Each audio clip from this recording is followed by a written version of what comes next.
কাঁঠালের বিচিটা ওরকম অর্ধেক করুন। এই যে উপরের যে খোসাটা ছাড়াইয়া জলের মধ্যে রাখুন। ওরকম সবটা কাটি লাইছি। কাঁঠালের বীজটা এখন আমরা এর মধ্যে জল দিয়া দিছি। এখন আমি বীজটা দিয়া দিম।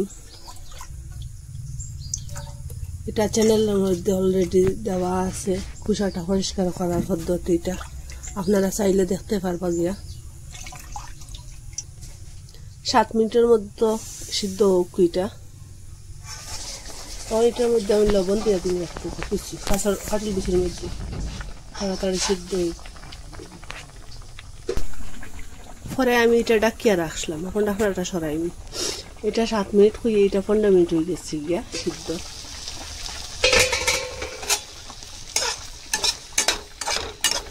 জলটা পুরোপুরি শুকাই যাক, আমি অফ করে দিই। গ্যাসটা অফ করে দিলাম। এটা গরম গরম ইন লাগে আমি যাতাইবার ওটা দিয়া যাতাইয়া বাঙ্গিলাম। এটা হাত লাগানো যেত না, এখন গরম গরম রয়েছে।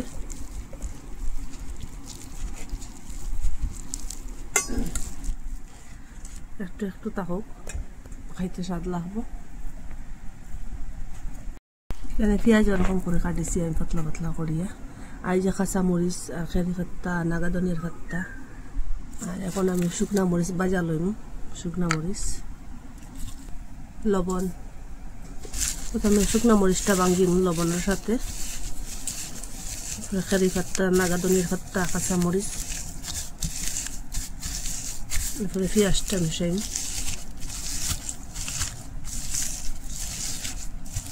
পেঁয়াজটা বাজিছি না, আপনারা চাইলে বাজিও দিতে পারেন। আমি কাঁচা কাঁচা দিছি পেঁয়াজটা।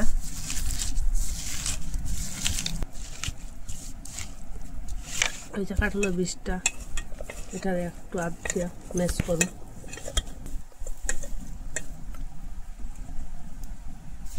এই যে মিশাইয়া রাখা পেঁয়াজ জুয়াজ এটা এখন মিশাই।